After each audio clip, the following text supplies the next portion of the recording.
Hello and welcome to episode 16 of Agrarian Skies 2. Last episode we worked on the power grid quest line and made some of the different generators in there. Boop, boop, boop. Let's go over quickly to power grid. And yeah, we made a bunch of the engines and we're at the top tier generator. To make this top tier generator, it'll actually take a lot of redstone in addition to a lot of iron and other stuff.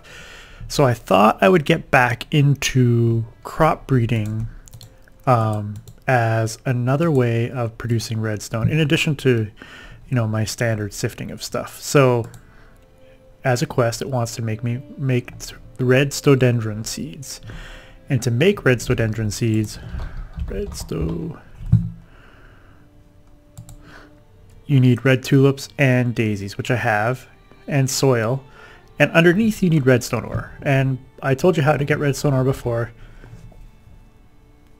You can go to the nether, mine up redstone ore, and then you can put it in a smelter or a furnace, and it will make 2 redstone ore. Or you can put it in a induction smelter with rich slag and make 3. And so this is really handy for rare ores like the diamond ores and stuff like that when you don't have a lot of them, so that you can get more of those ores. I'm going to do it for the redstone anyway, just to show you. I did 2 already, so if I put in 2 more rich slag and I throw in my nether redstone ore, it will smelt up and to give me 3 more redstone ore, and it'll give me some of the slag. And slag doesn't have a lot of uses. You can make clay, this phyto goo. Oh, sorry, phyto grue. Ooh, grue. I don't even really know what this is used for. Phytogenic insulator?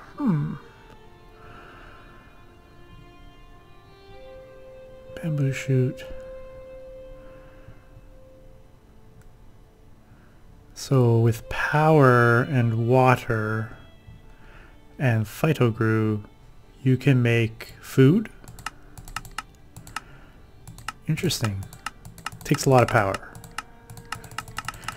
But it looks like with the seed and this phytogrue, you can make food, or basically harvest crops. It takes water, power, and this phytogrue and a seed. I guess it's a fast way to make crops. Maybe handy. This should be done. Okay, so now I have 12 redstone ore and some of this slag. Oh, and so some other uses for slag. Like I said, phytogrue, you can make florbs, empty florbs, and you could smelt it up to get light gray rock wool. And rock wool doesn't burn, so that's, I guess, kind of handy. And then you can dye it just like you would normal wool. So let's go to our new and improved farm. I don't know how improved it is, but so I've got some wooden water tanks up top with the irrigation channels and some sprinklers, and it should be irrigating each of the fields. And one of the reasons why I wanted to do this is I wanted to show you how another way to improve your crops to 10-10-10, and it's really quick, like really quick. So it's probably the best way based on how the configs are set up in this mod right now. This is going to be the best way to get to 10-10-10, and I'm going to show you how to do that. And I'm going to thank somebody on the Agrarian Skies 2 forums for pointing this out to me. So I'm going to need some crop sticks.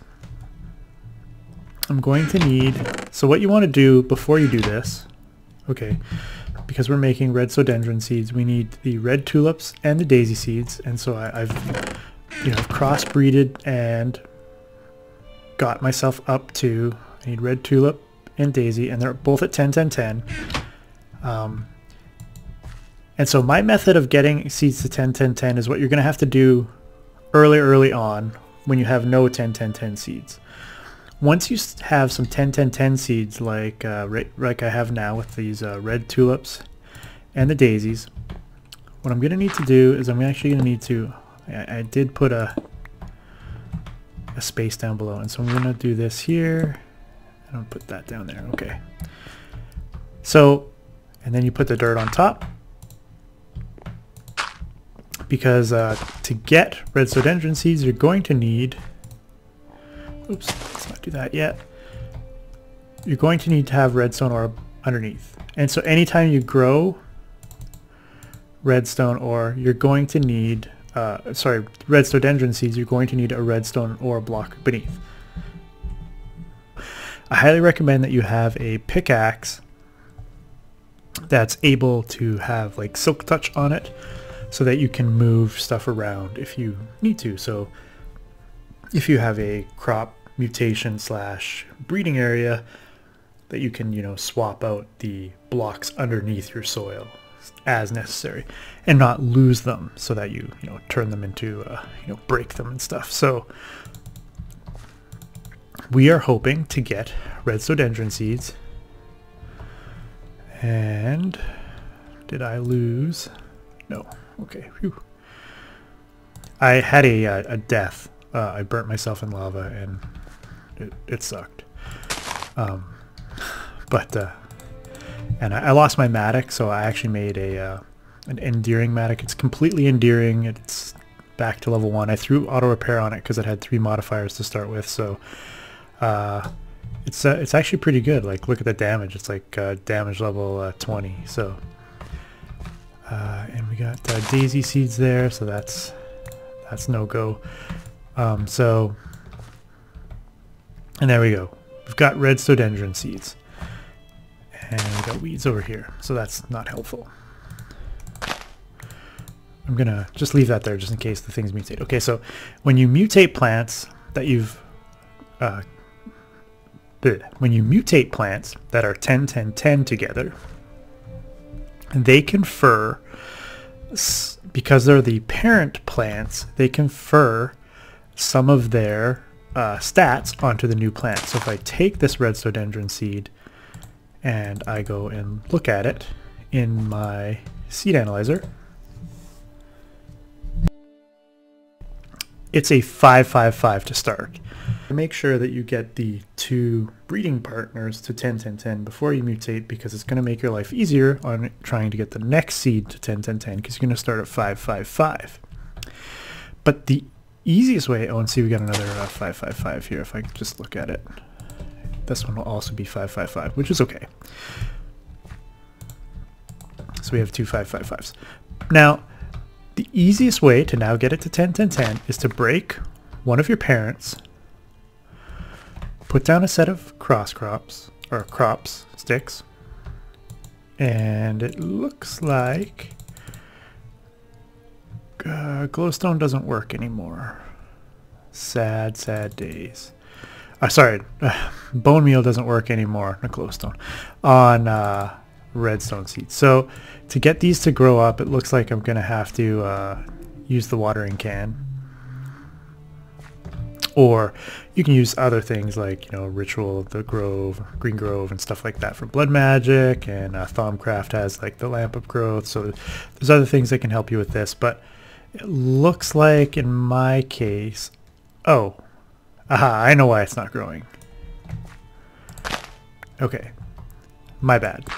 So there's no redstone beneath this. Okay, so what I need to do is I actually need to put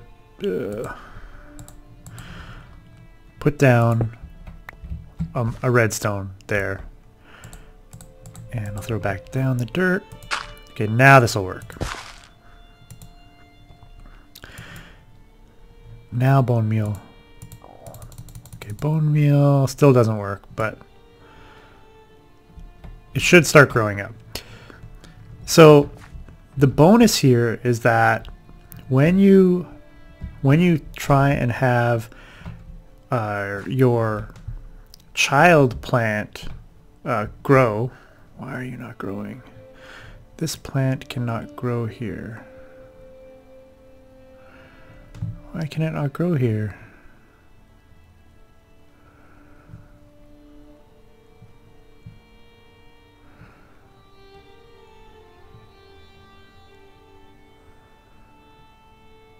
So I cannot grow here. That's so weird.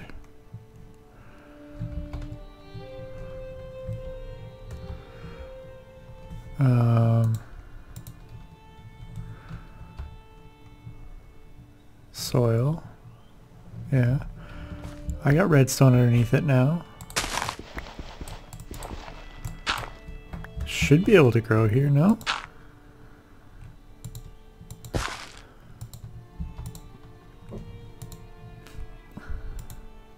It can grow there.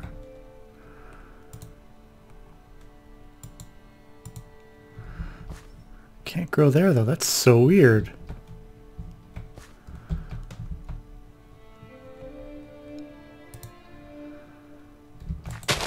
Can it grow here?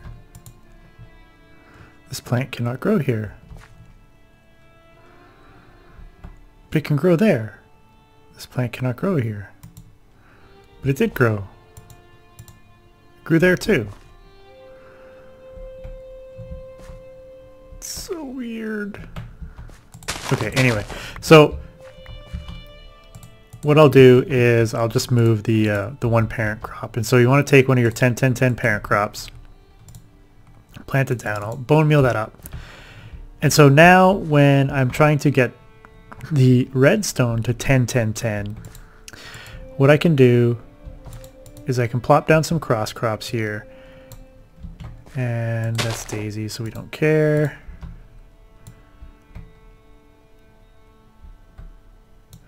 Oh, but we have to make sure, you have to make sure again that you have the requirements. So we would definitely need a redstone block below here as well. So I gotta keep forgetting that. Hopefully it can grow here. Okay, we've got weeds there again. So basically you just do your standard thing, try and get them to grow.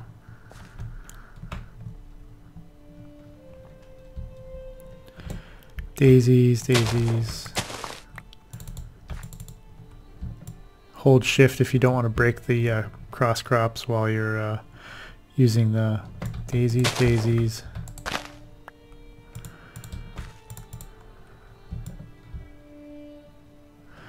Okay, and so there we got a Redstodendron seed.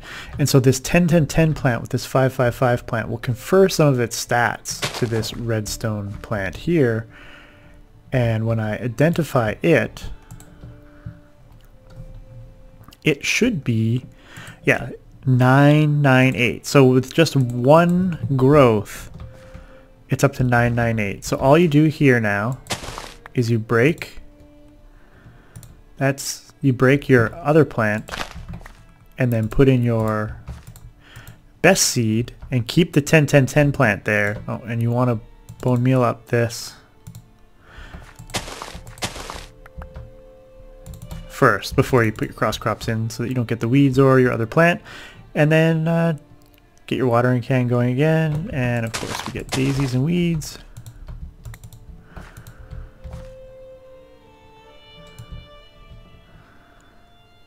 And we got more daisies, and there we go, we got some redstodendron. And so we break that and we'll be able to identify this seed as well. This could be 10-10-10. 10-10-9. So it usually takes 2 or 3 passes to get a 10-10-10 seed. It's a little more complicated to do this when you have to have something specific underneath, so you just have to make sure you arrange your plants properly. I'm not sure why it says it can't grow here, but so this pass here should get my redstone seeds to 10-10-10, and so yeah, these guys here should be now 10-10-10. So it took three passes for this one.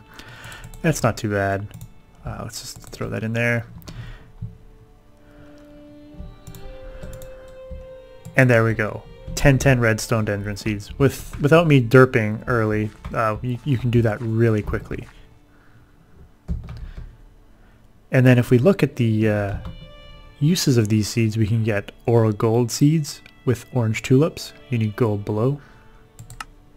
You can get Amaryllis with Ferinium seeds and emeralds below. You can get Cuprosa, which is copper seeds, with copper below. And you can get Endearing Weed with an Endearing block. And I'm assuming, oh, you need Plateaulus seeds. Wonder what this grows. Trail mix. Enderium nuggets. Oh, interesting. That's pretty cool.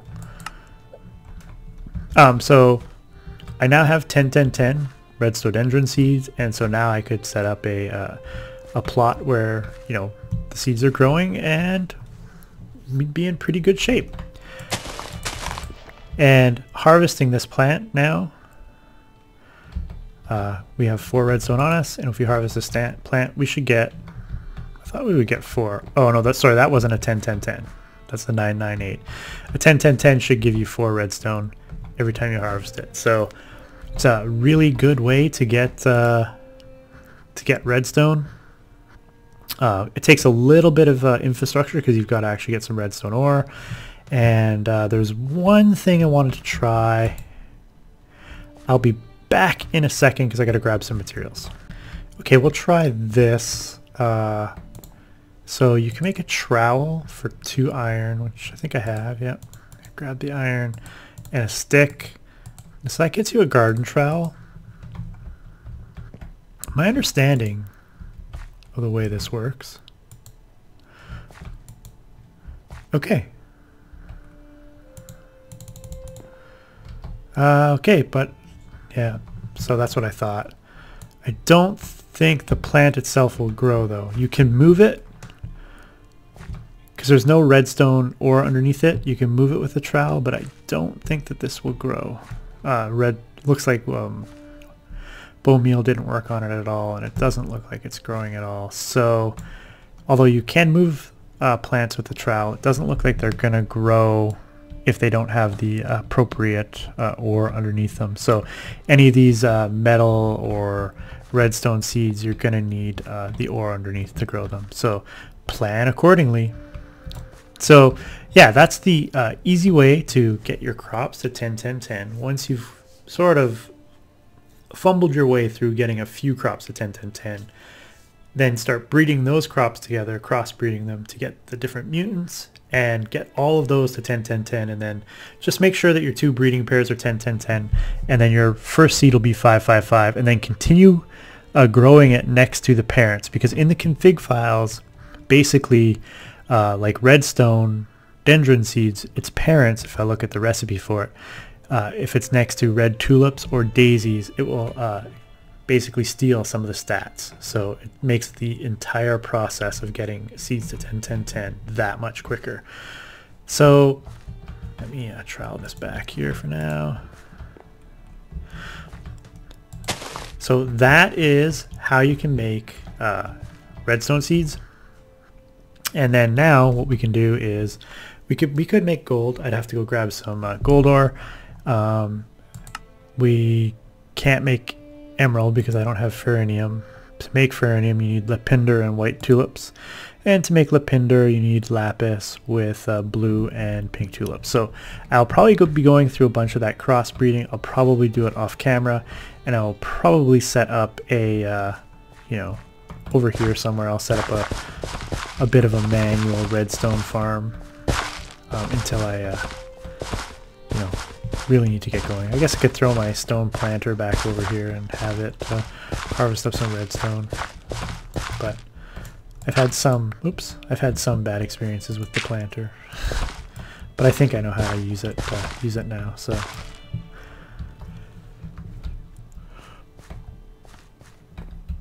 that is how you optimize your crops in Agricraft the best, I would think. I think that's probably the fastest way to do it. And that's basically just until the you know, these config files change, and that may happen, and you may have to do the full breed later. But anyway, that's pretty good. What else? There was something that I wanted to do, and I'm at a complete loss. I'll be back in a second. The issue that I was having is that because I was you know, using a ton of power, yeah, you'll see I'm completely out of cobble. So this igneous extruder is not fast enough. So what I want to do is I want to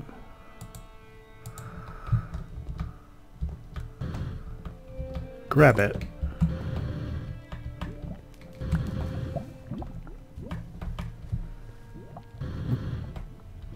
that noise is. We'll grab it. I will come upstairs, and what we're going to do is we're going to upgrade this to a better pulverizer. And the way that you do that is if you right click on the pulverizer in the recipe, it'll bring up these upgrade recipes for it. You need an Invar gear, or sorry, 4 Invar and Electrum gear, 4 hardened aluminum glass or hardened glass, plus a Signalium gear to go up the next one, and then finally we need an Enderium gear plus some silver to go up to the final one. So I need to get a Signalium and an Electrum gear.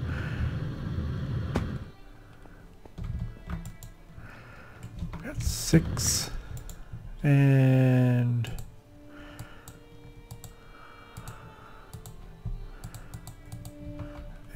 here we go. Throw down the gear.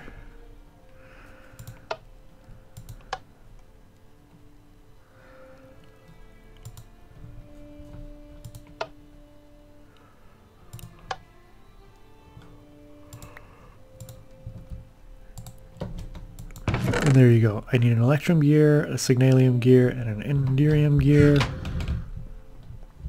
And I have the pulverizer, so I'm just going to go up to the top and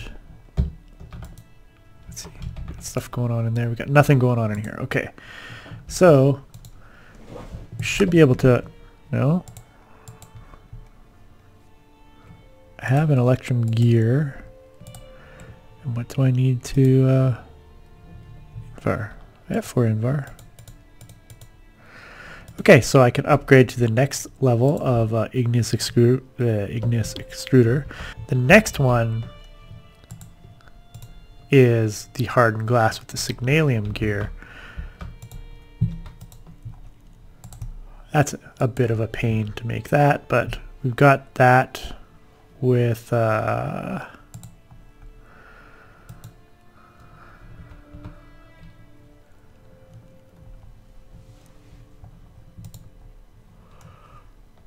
hardened glass.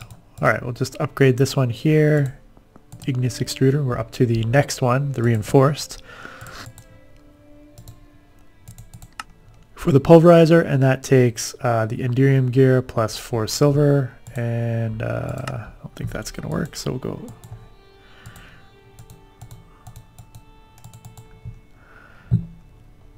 And do I not have? Huh. Alright, anyway. So there we go. We now have a resonant igneous extruder. Okay, so to augment my pulverizer, I basically need these augments of accelerated extrusion, igneous catalyst, and pyroclastic generation. Okay, and so the way that these work is this level 1 one will produce up to 16 cobblestone per operation, and up to 8 stone per operation, and up to 4 obsidian per operation.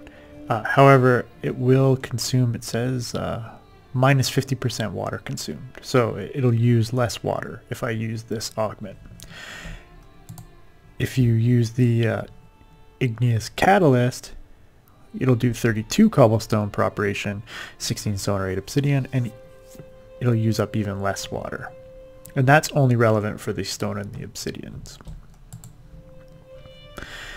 In the case of the level 3, require the resonant machine, which we made, and we make a stack of cobble per operation and 32 stone or 16 obsidian per operation. But in all cases, you have to have the lower level of the augment also installed in the machine. So I have to make the accelerated, the igneous, and the pyroclastic if I want to have the full stack. So to make these, it's pretty simple. I'll need to make a servo. I'll make 3 servos because I need 3 of these. And I want to make 1 of the accelerated. It's just bronze and the servo and some cobble. This takes some bronze, gold, and stone to make the next level one. And the final level of the augment requires gold, a servo, and some obsidian. So it's not actually all that expensive.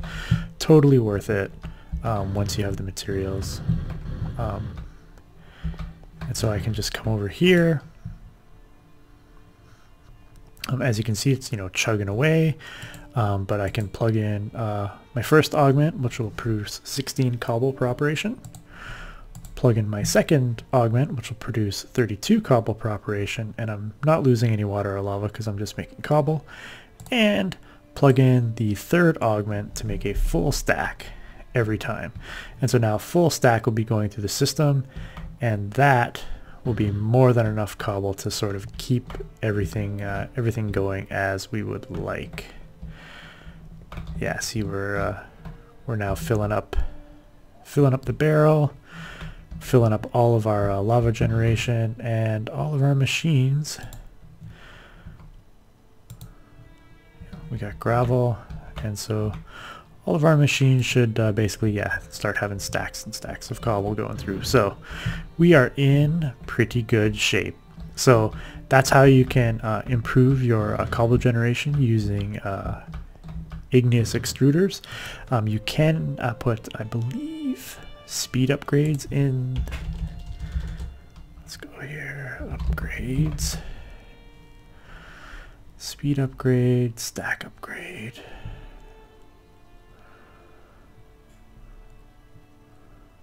Yeah, I think a speed upgrade in here will improve how fast you can get cobble, but the transfer node's pretty quick to make a full stack. But this is really quick now.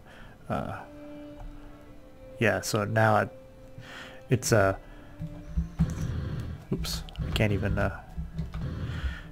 look. I'm gonna guess that this has it's searching for an inventory for this material. There's nowhere for it to go at the moment, so everything is basically full except for the better barrel, which it can then fill up. It just takes a while probably for that to find it, and so you can move stack upgrades. I think a stack upgrade would allow stacks to move at a time. So yeah, we're doing pretty good here. We had a bit of a slowdown there because you know, I was using a bunch of that lava to generate power, and it was chugging through my cobble. So now everything seems to be chugging along. So as always, if you are enjoying the series, don't forget to hit that like button, as it helps me out a ton, and please feel free to leave a comment in the comment section below. I love hearing from people that are actually watching and enjoying the series. So until next time. I got a lot of junk here. I gotta figure out what to do with Delgaro.